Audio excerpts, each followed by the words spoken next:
ایک سوال مجھے آ گیا ہے، پہلے میں اس کا جی جی مفتی صاحب، کیا ولی کے لیے کرامت شرط ہے؟ اللہ کے ولی کی پہچان ایمان اور تقوی کی بنا پر ہے یا کرامت کا ہونا شرط ہے؟ کرامت اور استدراج میں کیا فرق ہے؟ دونوں حضور صلی اللہ علیہ وسلم جس طرح باقی تمام نبیوں میں سے افضل ہیں، کیا یہ امت بھی تو باقی تمام مسلم افضل ہے؟ اور کیا اس امت کے اولیاء کرام بھی تمام امتوں کے اولیاء کرام سے افضل ہیں؟ اس بات کی وضاحت۔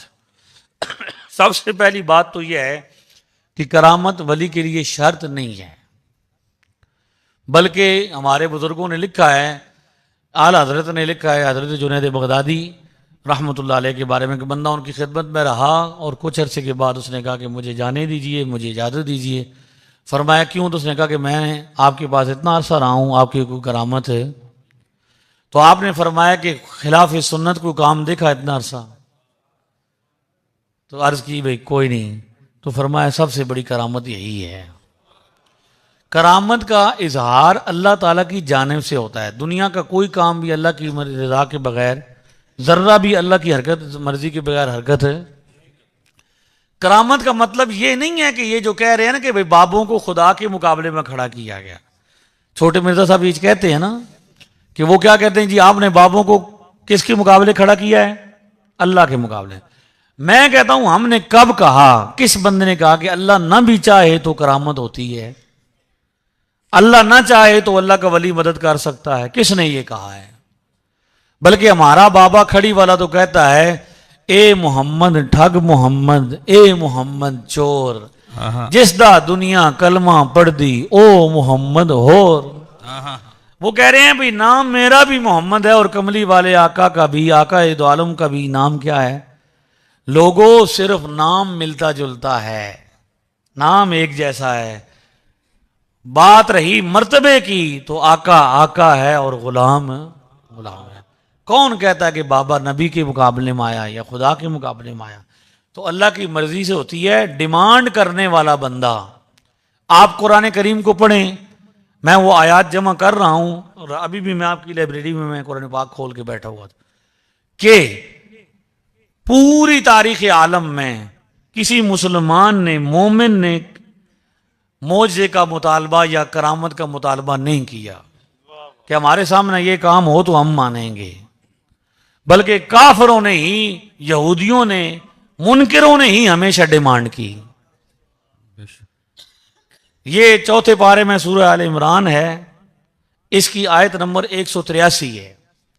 اس میں یہودیوں کے بارے میں کہا گیا کہ وہ یہودی کہتے ہیں کہ ہمیں حکم یہ ہوا ہے کہ ہم اسی کو نبی مانیں گے جس کی قربانی کو آسمان سے آگ آ کے کھا جائے گی۔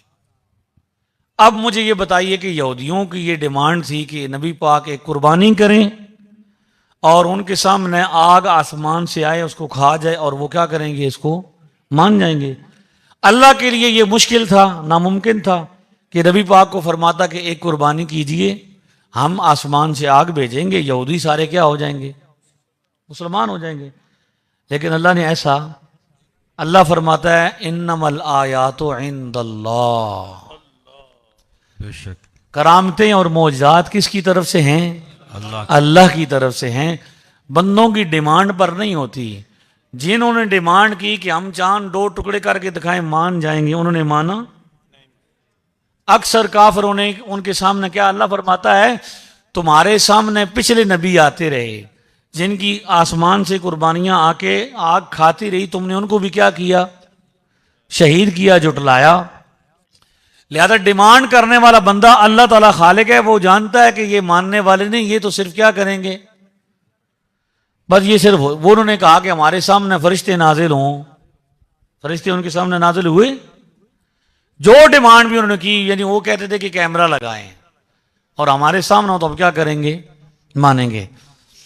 ڈیمانڈ منکروں نے ہمیشہ ڈیمانڈ کی اور دیکھ کے بھی نہیں مانا، ماننے والوں نے یؤمنون بالغیب، بغیر دیکھے مانا۔ سبحان اللہ، سبحان۔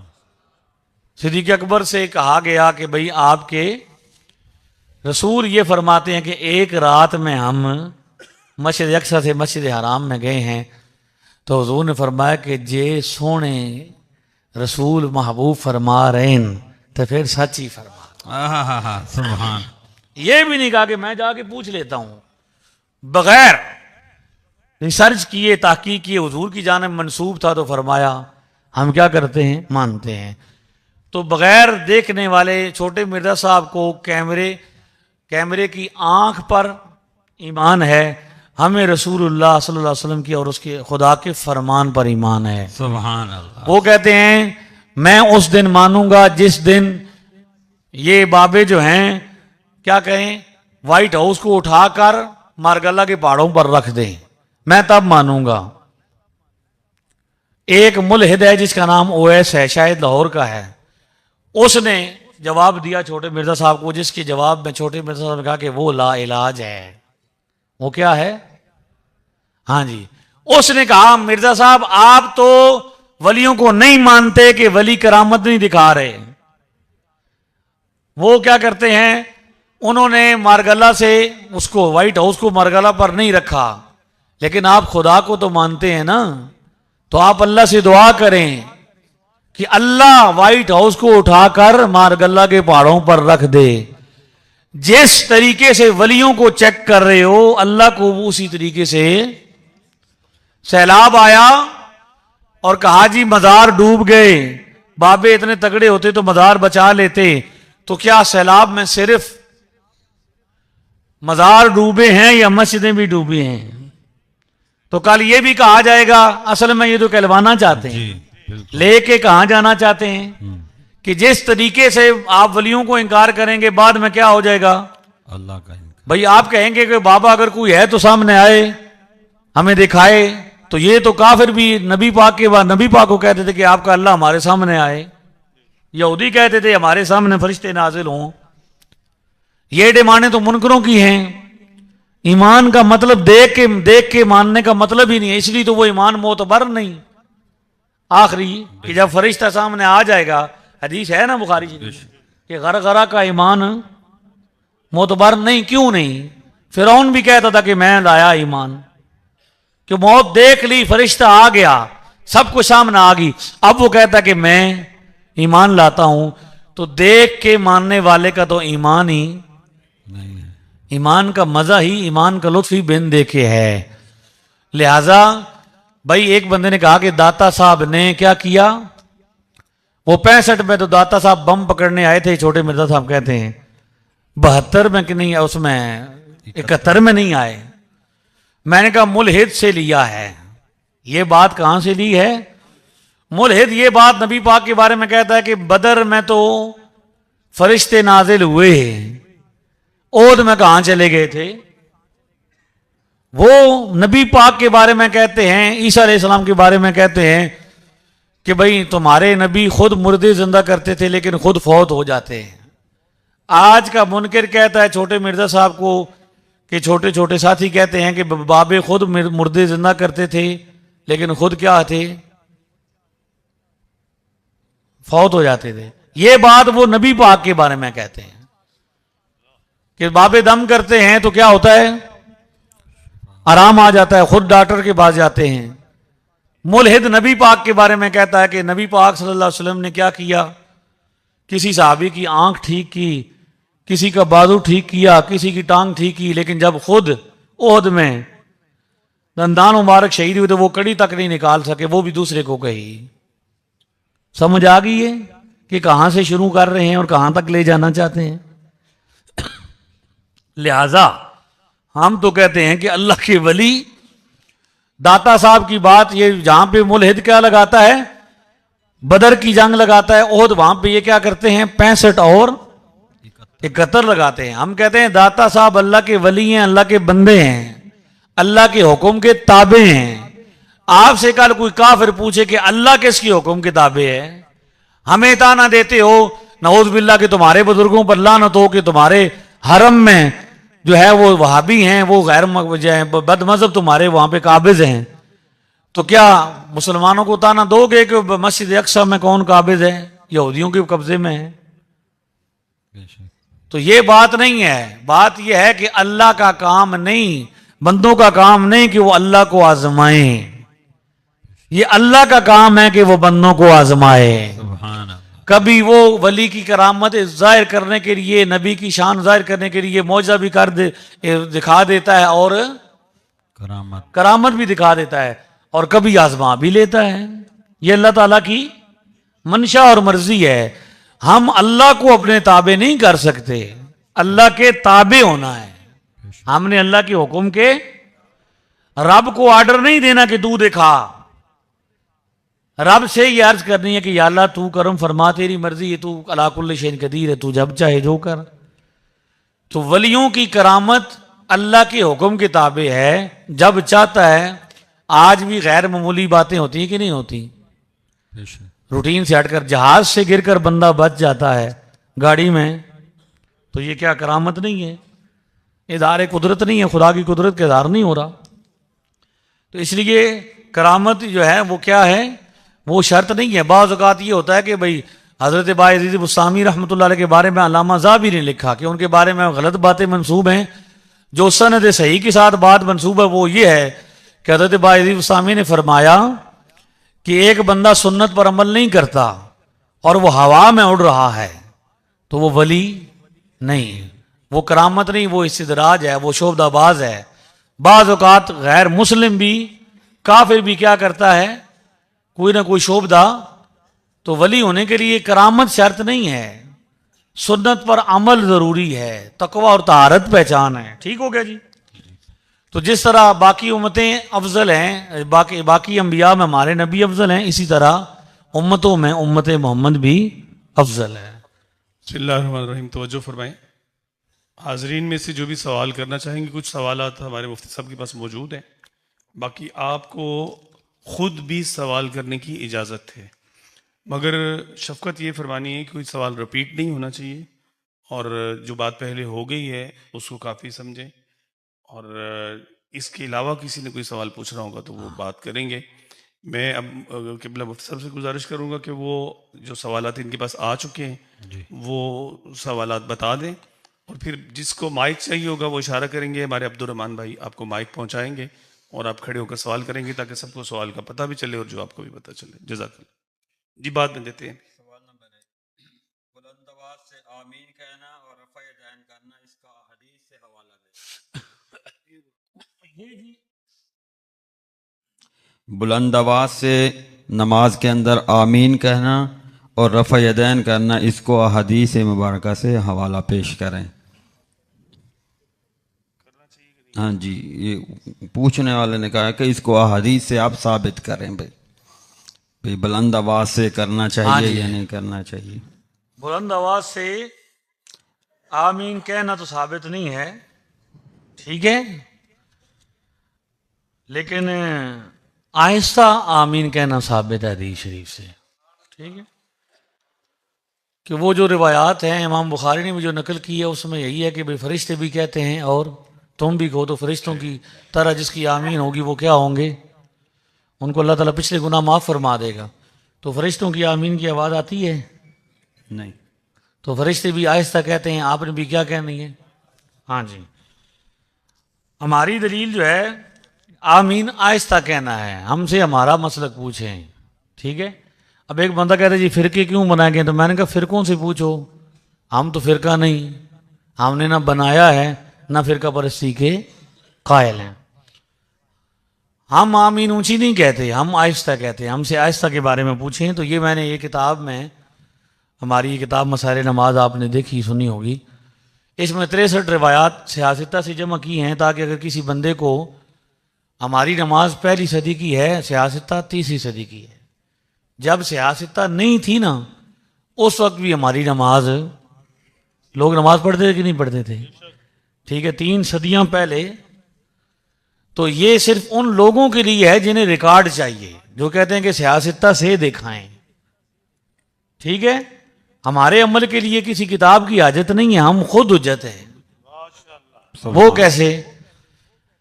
الفضل ما شہدت بہ الاعداء، فضیلت وہ ہوتی ہے جس کو دشمن بھی مانے۔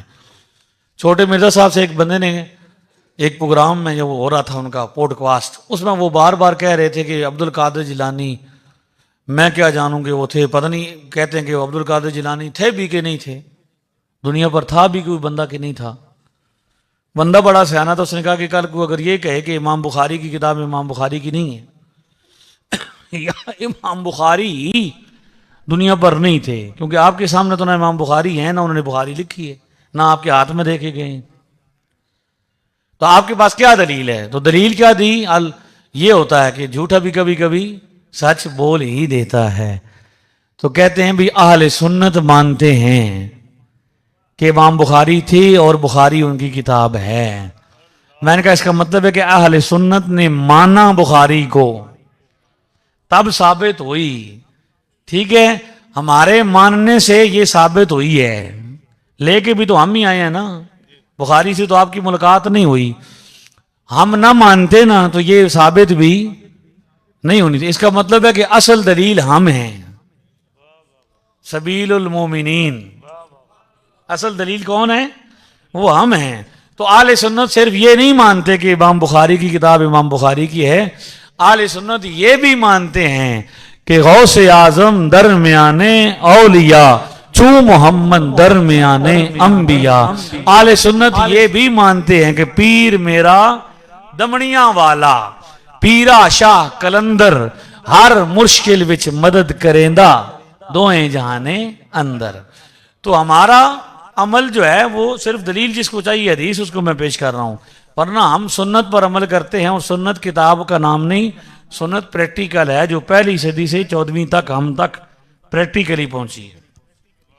تو ابو داؤد میں روایت ہے 799 نمبر ہے، جس میں حضرت جابر بن سمرہ بن جندب کہتے ہیں انہو حافظ عن رسول اللہ صلی اللہ تعالی وسلم سکتتین، انہوں نے نبی پاک سے 2 سکتے یاد رکھے، سیکھے.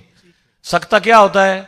کہ آواز بلند آواز میں بھی جب آپ قرات کر رہے ہوں تو آواز آہستہ ہو جانا، لیکن تلاوت یا قرات جاری رہتی ہے. آواز اونچی نیچی ہو جاتی ہے لیکن تلاوت پڑھا جاتا ہے لیکن آواز اونچی.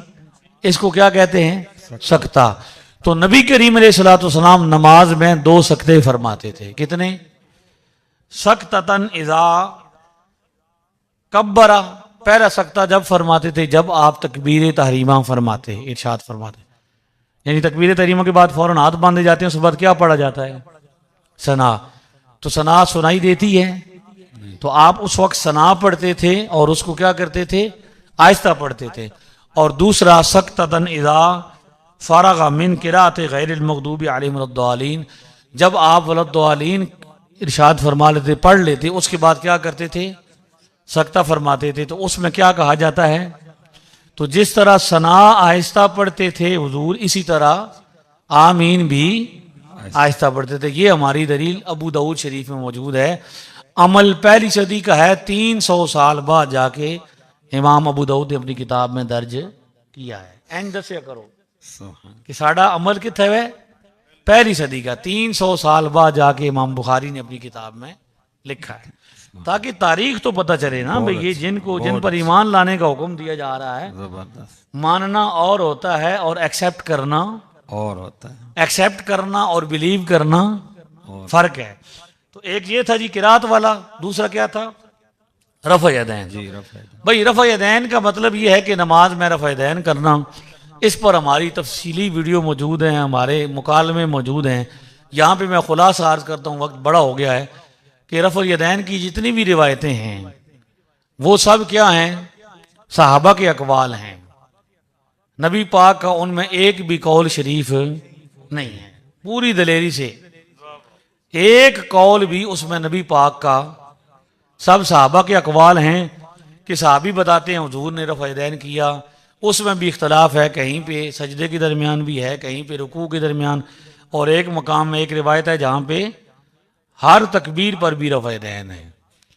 رفع یدین منسوخ ہونے پر اتفاق ہے، نماز کے اندر سجدوں کے درمیان کوئی امام بھی رفع یدین کرنے کا قائل نہیں. آج جو کر رہے ہیں یہاں بھی، وہ کہاں پہ کرتے ہیں؟ رکوع سے جاتے ہوئے اور رکوع سے اٹھتے ہوئے، رکوع میں جاتے ہوئے اور رکوع سے سجدوں کے درمیان کرتے ہیں. جبکہ روایت مالک بن حویرث والی ابو داؤد میں موجود ہے جس میں سجدوں کا بھی ذکر ہے. اور بخاری کی 736 میں ہے کہ حضور ولا یفعل ذلک، حضور سجدوں کے درمیان بین سجدتین، حضور سجدوں کے درمیان یہ نہیں کرتے تھے رفع دین. اس کا مطلب ہے کہ سجدوں کے درمیان منسوخ ہونے پر امت کا اتفاق ہے. تبھی تو نہیں نہ کرتے، جو کرنے والے ہیں وہ بھی سجدوں کے درمیان. سمجھ آئی ہے؟ یعنی ادھا تسی منا لیا جی، ادھا تک کی ہے مننے پہ پہلے ہی. ہوں ایک کے رہ گیا، صرف رکوع رہ گیا. اب ہمارا سوال یہ ہے کہ جو کہتے ہیں کہ سجدوں کے درمیان نہیں کرنا، یہ اہل حدیث رجسٹرڈ جتنے بھی ہیں وہ سجدوں کے درمیان نہیں کرتے. ان سے پوچھا جائے کہ آپ نہیں کرتے تو کہتے ہیں جی وہ منع ہے یا منسوخ ہے یا نبی پاک نہیں کرتے تھے، جبکہ ریکارڈ موجود ہے کہ کرنے کا ذکر بھی ہے. تو سجدوں میں اسپیشلی منسوخ ہونے پر کوئی روایت موجود کہ حضور نے فرمایا کہ سجدوں کے درمیان نہ کرنا اور رکوع کے درمیان کر لینا، ایسی کوئی روایت. اب دیکھنا پڑے گا روایت کون سی موجود ہے. تو سنن نسائی 1185 میں صحابہ کرام نماز میں رفع یدین کر رہے تھے. خرج علینا رسول اللہ، حضور ہمارے پاس آئے. وَنَحْنُ رَافِعُوا أَيْدِينَا فِي الصَّلَاةِ، صراحت ہے، حدیث صحیح بھی ہے، سری بھی ہے، مرفوع بھی ہے. ٹھیک ہے، ہم نماز میں رفع یدین کر رہے تھے تو حضور نے ان کو دیکھا اور کیا کر دیا؟ منع فرما دیا خود اپنے ارشاد گرامی سے. لہذا جتنی بھی روایات ہیں جو آپ کو پرچوں پر لکھ کی جاتی ہیں، پوسٹیں بنائی جاتی ہیں، آپ نے کیا کہنا ہے؟ آنکھیں بند کر کے کہنا ہے منسوخ ہیں. جیسے کہ امین صفت القاڑوی نے کہا کہ جب میں اہل حدیث ہوا تو میں جب جن استادوں کے پاس پڑھتا تھا غیر مقلدین کے پاس، وہ مجھے کہتے تھے پہلے حدیث مانگنی ہے، اور جب حدیث نہ ملے، حدیث مل جائے تو پھر کیا کہنا ہے؟ 3 مرتبہ کہنا ہے ضعیف ہے، ضعیف ہے، ضعیف ہے. میں آپ سے کہتا ہوں کہ آنکھیں بند کر کے آپ کو جتنی روایتیں رفع یدین والی لکھ کے دی جائیں، آپ نے 3 مرتبہ کہنا ہے منسوخ ہیں، منسوخ ہے، منسوخ. سبحان. کوئی عالم دین میری بات کی تردید نہیں کرے گا، کیونکہ میں جو بات کہہ رہا ہوں وہ تحقیقی طور پر درست ہے. ایک بندے نے مجھے کہا کہ بھئی اگر روایتیں تو موجود ہیں نا تو پھر عمل کیوں نہیں کرتے؟ میں نے کہا اگر صرف یہی ہے معاملہ کہ روایت موجود ہونا ہی حجت ہے تو بخاری میں شراب پینے کی روایت موجود ہے، گدھا کھانے کی روایت موجود ہے، متع کرنے کی روایت موجود ہے، سند بھی صحیح ہے کہ صحیح ہیں، ساری بخاری کی ہیں. لیکن بخاری میں ہونے کے باوجود بھی نہ شراب پیتے ہیں مسلمان، نہ متع کرتے ہیں، نہ ہی گدھے کا گوشت. روایت تو موجود ہے. اس کا مطلب یہ ہے کہ یہ امام بخاری نے ریکارڈ کے طور پر لکھا ہے. امام بخاری یہ نہیں چاہتے تھے کہ بھئی لوگ کیا کریں،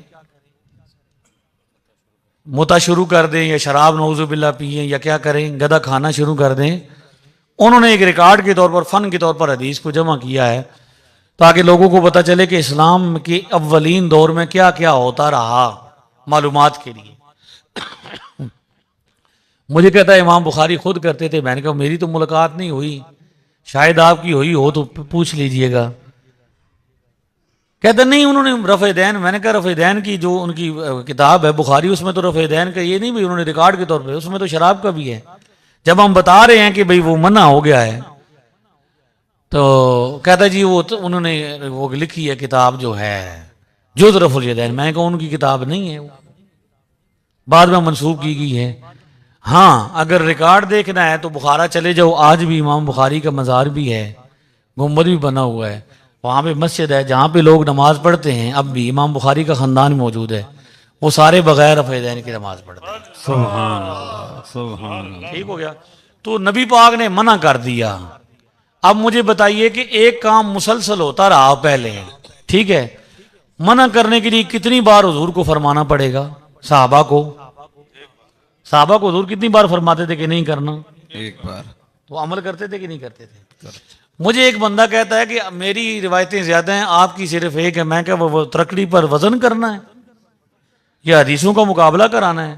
ریکارڈ کے طور پر حالانکہ ہمارے محققین نے وہ روایات پیش کی ہیں، 300 سے زائد ترک رفع الیدین والی روایتیں بھی ہیں. لیکن میں کہتا ہوں کہ منع ریکارڈ کے طور پر تو ہوگا کہ یہاں ہوتا رہا، یہاں ہوتا رہا، لیکن منع کے لیے ایک ہی بار تو رفع یدین پہلے ہوتا تھا بعد میں، جس طرح پہلے شراب پی جاتی تھی بعد میں منع ہوئی، پہلے متع ہوتا تھا بعد میں منع ہوا، پہلے گدھے کا گوشت کھایا جاتا بعد میں، اسی طرح رفع یدین پہلے ہوتا تھا بعد میں منع ہو گیا۔ جس طرح شراب کی روایت ریکارڈ کے طور پر موجود ہے، متع کی روایت ریکارڈ کے طور پر موجود ہے، اور گدھا کھانے کی روایت ریکارڈ کے طور پر موجود ہے، اسی طرح رفع یدین کی روایتیں بھی جو حدیثوں میں ہیں وہ ریکارڈ کے طور پر ہیں۔ ٹھیک ہو گیا؟ محدثین بھی پہلے وہ روایتیں نقل کرتے ہیں جن میں ذکر ہے، اور بعد میں وہ نقل کرتے ہیں جن میں کیا ہے؟ منع ہے۔ لہٰذا اس سے پتہ چلتا ہے کہ کام پہلے ہوتا ہے منع، بعد میں ہوتا ہے۔ امام نسائی کا باب بڑا مزے کا ہے، انہوں نے پہلے باب قائم کیا رفع یدین کرنے کا باب، اور پھر جو کہا ترک و ذالکا، رفع یدین چھوڑ دینے کا باب، ترک کرنے کا باب۔ جی اگلا سوال۔ وائل بن حجر نے حضور صلی اللہ تعالی علیہ وسلم کے پیچھے کتنی نمازیں پڑھی جس کے پیچھے لگ کر غیر مقلدین رفع یدین نہیں کرتے؟ جی یہ دارقطنی میں روایت ہے، حضرت ابراہیم نخعی رحمۃ اللہ علیہ سید التابعین، بڑے تابعین ہیں، آپ بڑے بزرگ ہیں، یہ بیٹے ہیں حضرت وائل بن حجر کے بیٹے عبد الجبار بن وائل رحمۃ اللہ علیہ۔ ان دونوں کی ملاقات ہوئی، امام دارقطنی لکھتے ہیں کہ وائل بن حجر کے بیٹے نے کہا، حضرت وائل بن حجر رضی اللہ عنہ کے بیٹے نے، جو عبد الجبار بن وائل نے کہا کہ میرے والد نے نبی پاک کو دیکھا کہ وہ کیا ہیں؟ رفع یدین کر رہے تھے۔ تو ابراہیم نخعی نے فرمایا کہ تیرے والد نے ایک بار دیکھا کہ نبی پاک رفع یدین کر رہے تھے، عبداللہ بن مسعود نے 50 سے زیادہ مرتبہ دیکھا کہ حضور نے رفع یدین نہیں کیا۔ سبحان اللہ۔ کیونکہ حضرت وائل بن حجر اور مالک بن حویرث رضی اللہ عنہ وہ صحابہ ہیں جو بحرین کے علاقے کے ہیں، بحرین، ٹھیک ہے، وہاں سے وہ سال میں ایک مرتبہ آتے تھے، ٹھیک ہے۔ تو بعد میں کیا ہوتا تھا؟ بہت ساری چیزیں منسوخ ہو چکی ہوتی تھیں۔ حضرت عبداللہ بن مسعود نے ساری زندگی نبی پاک کے ساتھ گزاری، ایک بندہ 20 دن تک رہا، وائل بن حجر مالک بن حویرث کا کیا ذکر ہے بخاری میں کہ 20 دن تک رہے۔ باقی جو بات بڑھاتے ہیں نا کہ وہ احزاب کے موقع پر آئے، آخر میں اسلام قبول کیا، یہ بخاری میں نہیں ہے، یہ اپنی طرف سے ایڈ کرتے ہیں۔ کیا وجہ ہے کہ ان کو ہر اپنے عمل کو ثابت کرنے کے لیے بریکٹ ڈال کے ایڈ کرنا پڑتا ہے؟ 1185 میں بھی چھیپا نے کیا کیا ہوا ہے؟ بریکٹ ڈال کے اختتام اور سلام کا لفظ ڈالا ہوا ہے۔ پوری روایت میں 1185 سنن نسائی میں نہ سلام کا لفظ ہے نہ اختتام کا ہے، جو دکھائے گا مجھ سے منہ مانگا انعام لے لے، ٹھیک ہے۔ تو لہذا وہ صحابہ جو تھے وہ دیہاتی لوگ تھے، دور سے آتے تھے۔ حضرت عبداللہ بن مسعود ساری زندگی حضور کے ساتھ رہے، 8ویں نمبر پہ مسلمان ہوئے، علامہ ذہبی سے پوچھ لے سیر و اعلام نبلاء میں 8ویں نمبر پر مسلمان ہوئے، السابقون الاولون میں شامل ہیں۔ ساری زندگی نبی پاک کے ساتھ گزاری، اور پھر جا کے کوفہ میں جا کے پڑھاتے رہے آخری زندگی، اور وہاں پہ کھڑے ہو کے جامع ترمذی میں 257 نمبر روایت میں ہے، فرمایا لوگوں میں تمہیں وہ نماز پڑھ کے دکھاتا ہوں جو میرے آقا پڑھتے تھے رسول اللہ، تو پڑھ کے دکھائی اور اس میں رفع یدین نہیں کیا۔ جس شخصیت نے نبی پاک کے ساتھ سب سے زیادہ عمر گزاری، جس کو نبی پاک نے اپنی امت کا عالم ڈکلیئر کیا، جس شخصیت کے بارے میں فرمایا کہ دین اس سے سیکھنا ہے، نبی پاک کی امت کا مفتی صحابی ہے، وہ کہتے ہیں کہ حضور علیہ الصلوۃ والسلام کی نماز بغیر رفع یدین والی تھی۔ سبحان۔ اگلا سوال ہے، کچھ لوگ جماعت کے لیے جب اقامت ہوتی ہے کچھ لوگ پہلی تکبیر میں کھڑے ہو جاتے ہیں، کچھ لوگ قد قامت الصلاۃ میں کھڑے ہوتے ہیں، حقیقت کیا ہے؟ جی قد قامت الصلاۃ پہ کھڑا ہونا ہی یہ سنت ہے۔ امام ترمذی نے اس کو لکھا ہے، امانس میں کی کتاب میں ذکر کیا ہے۔ امام ترمذی رحمۃ اللہ تعالی علیہ نے فرمایا کہ بھائی جب امام موجود ہو تو قد قامت الصلاۃ پر بھی کھڑا ہونا چاہیے۔ اس کتاب میں مسائل نماز میں بھی لکھا ہوا ہے، اس کا حوالہ بھی ہم نے پورا دیا ہوا ہے۔ جی یہ مائک لاما صاحب ادھر دے دیں ذرا، کوئی ساتھی سوال کرنے وہاں بھی دیں جی، بس ایک رہ گئے۔ ہاں، ایک دو سوال ہیں۔ جی یہ جو مشہور واقعہ ہے کہ حضرت غوث پاک رضی اللہ تعالیٰ عنہ نے ڈوبی ہوئی کشتی کو 12 سال بعد اتار دیا تھا، اس کے متعلق بتائیں۔ دیکھیں جی اب یہ کرامت ہے، یہ کیا ہے؟ کرامت کا مطلب ہے کہ روٹین کی چیز نہیں ہوتی اور مرضی پر نہیں ہوتی اور عقل کے مطابق نہیں ہوتی، خلاف عقل ہوتی ہے، روٹین کی چیز نہیں ہے۔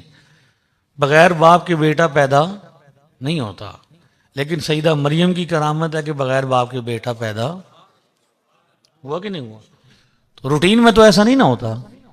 اب بندہ کہے کہ نہیں جی قرآن میں ہے، لکھا ہوا ہے، آج میں قرآن کو نعوذ باللہ تب مانوں گا، کوئی بندہ یہ کہے بالفرض کہ میں قرآن کو تب مانوں گا جب آج بھی کوئی بچہ بغیر باپ کے پیدا ہو کے، تو یہ بات سمجھداروں والی ہے۔ تو کرامت کا مطلب یہ ہے کہ وہ روٹین کی چیز نہیں ہے اور عام طور پر ایسا ہوتا نہیں ہے، لیکن کرامتاً ایسا ہونا ممکن ہے۔ لیکن اگر ایک بندہ کہتا ہے کہ نہیں ہو سکتا تو اسے خدا کی قدرت پر یقین۔ 100 سال پہلے اگر کوئی بندہ یہ کہتا کہ بھائی آج بندہ یہاں بیٹھا ہو اور امریکہ میں وہ بات بھی کر سکے گا، دیکھ بھی سکے گا، لوگ کہتے کوڑ مرندہ انجے مرندہ جی، لیکن آج لوگ کیا کر رہے ہیں انسان اس پر قادر ہے ایسے ایسے کام کرنے پر، اللہ کو قادر نہیں مانتے جی۔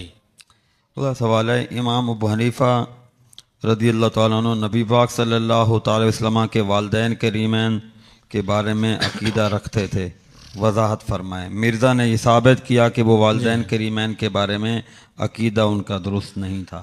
آج تک چھوٹے مرزا صاحب نے جتنی باتیں کی ہیں وہ ثابت نہیں کر سکے۔ اگر کسی کو یہ دعویٰ ہے تو چھوٹے مرزا صاحب تو اب چونکہ بند ہیں تو وہ اپنے آپ کو مرزا صاحب کا نمائندہ بنائے اور میرے سامنے آ جائے،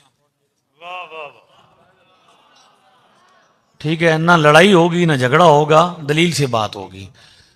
بات یہ ہے کہ امام اعظم ابو حنیفہ رضی اللہ تعالیٰ عنہ نے کہیں بھی نہیں لکھا یہ بات جو لئی ہے، یہ باتیں ساری الحاقی ہیں، ٹھیک ہے؟ اور جو ہے شرح فقہ اکبر ہے جو کتاب ہے، اس کی جو چھاپے ہیں اس میں جو معروف چھاپے ہیں ان میں تو وہ یہ باب ہی نہیں ہے، یہ بعد میں کیا کیا گیا ہے۔ اب جیسے قصیدہ بردہ شریف ہے تو اس میں بعد ایسے اشعار ہیں جو مؤلف کے مصنف کے لکھے ہوئے نہیں ہیں، جیسے سمر رضا ان ابی بکر وان عمرہ، یہ اشعار اس میں نہیں ہیں، ٹھیک ہے؟ لیکن بعد میں کیا کیے گئے ہیں، برکت کے لیے اضافہ کیے گئے ہیں۔ تو یہ کسی نے کیا کیا، باب اضافہ کیا، اور جس نے اضافہ کیا تھا اس میں بھی تھا ما ماتا علی الکفر، کیا تھا کہ حضور کے والدین کا وصال کفر پر نہیں ہوا، کفر پر، تو لفظ ما ہٹا دیا گیا یا نکل گیا یا کیا کیا گیا، تعریف کی گئی، تو کیا رہ گیا، ما تا علی الکفر۔ تو یہ تحریف ہے، امام اعظم اس سے بری ہیں، اور بالکل یہ امام اعظم کا یہ عقیدہ نظریہ نہیں ہے۔ جن محدثین نے واضح طور پر لکھا ہوا ہے ان کے بارے میں یہ لفظ استعمال نہیں ہوتا کہ وہ نعوذ باللہ کیا تھے۔ امام صاحب کے بارے میں تو سخت لفظ بولا نا چھوٹے مرزا صاحب نے، تو امام صاحب اللہ کے ولی ہیں، اور جس نے اللہ کے ولی سے دشمنی کی اللہ اسے اعلان جنگ کرتا ہے۔ لہذا امام صاحب، اور تحقیقی طور پر ایسی بات تو پیش نہیں کی جا سکتی جو کیا ہو، جس میں اختلاف ہو جائے۔ اب غنیت و طالبین کو نہیں پیش کیا جا سکتا دلیل کی طور پر، کیونکہ اس میں کیا ہے، اختلاف ہے، بعض کہتے ہیں ہے ان کی کتاب غوث پاک کی، بعض کہتے ہیں، تو جو چیز اختلافی ہو جائے اس کو دلیل کے طور پر پیش بعد متفقہ کو پیش کیا جاتا ہے۔ تو متفقہ طور پر ناصر البانی نے حضور کے والدین کے بارے میں یہ باتیں کی ہیں، لیکن چھوٹے مرزا صاحب کمال مکاری سے اپنے اندھے فالورز جو ہیں، نام نہاد فالورز اور منہ بولے شاگرد، ان کو بتاتے ہیں، ان کے بارے میں تو وہ نہیں ناصر البانی کے بارے میں بتاتے کہ اس نے وہی عقیدہ رکھتا تھا، یا شیخ زبیر علی زئی جو ہے وہی عقیدہ، وہ ان کا تو نہیں بتاتے۔ امام صاحب کے بارے میں جو بات منسوب کی گئی ہے، جھوٹ بولا گیا ہے، کتاب میں ثابت ہی نہیں ہے، کتاب اصل کتاب کے اندر ہے ہی نہیں، اس کو کیسے منسوب کیا جاتا ہے؟ اللہ اس بات کا گواہ ہے، شاہد ہے، رسول اور امت اس بات کی شاہد ہے کہ امام اعظم ابو حنیفہ اس الزام سے بری ہیں جی۔ کہتے ہیں ملا علی قاری نے بھی کسی کتاب میں اس کا حوالہ دیا۔ ملا علی قاری کا رجوع کے بارے میں کہا گیا کہ ان کا ایک موقف ہے، اس کا رد بھی کیا گیا ہے علمی طور پر، اور یہ بھی مشہور ہے کہ انہوں نے رجوع بھی اس پر کیا ہے۔ حضرت مائک نا سوال کرنے دیں لوگوں کو، ہاں ایسے جی۔ یہ اصل لگے میں یہ لکھے ہوئے لوگوں نے دی۔ اس میں ایسا لگے گا کہ جیسے یہ پلانٹ سوال ہے، خود ہی لکھے ہوئے خود ہی لوگ کر رہے ہیں، جو لوگ ٹھیک سوال ہے، بس کرنا چاہ رہے ایک سوال چھوٹا سا، کیا مسجد میں صوفے رکھنا یا اسٹیج بنانا جائز ہے؟ یہ بار بار پوچھا جا رہا ہے ہم سے۔ ہاں، اس میں کوئی حرج نہیں ہے شرعاً جی ایسا کہ بھئی صوفے لگائے جائیں بیٹھنے کے لیے، ممبر حضور نے لگایا ہے، بٹھایا گیا، تو اس میں کوئی حرج نہیں ہے، پر یہ ہے کہ بھئی آداب کا خیال بہرحال کہ ایسی ثناخوانی یا اس میں جو شعر خوانی آج کل ہو رہی ہے کہ جس میں باقاعدہ وہ بندے کیا ہوتے ہیں بہت زیادہ بے تحاشا اس کی بے ادبی، وہ نہ ہو مسجد کی، باقی اس میں کوئی شرعاً حرج جی کوئی حرج نہیں ہے۔ حرج ہوتا تو میں بیٹھتے نہیں یہاں پہ آ کے، اتنے علماء یہاں بیٹھے ہوئے ہیں مجھ سے زیادہ علم والے ہیں، کسی نے اعتراض کیا ہے؟ تو یہ مجھ سے بڑے ہیں تو میرا کیا ہے، میں بالکل ٹھیک ہے، جائز ہے، کوئی حرج نہیں ہے اس میں جی۔ السلام علیکم۔ وعلیکم السلام۔ تمام دوستوں کو میرا السلام علیکم۔ سب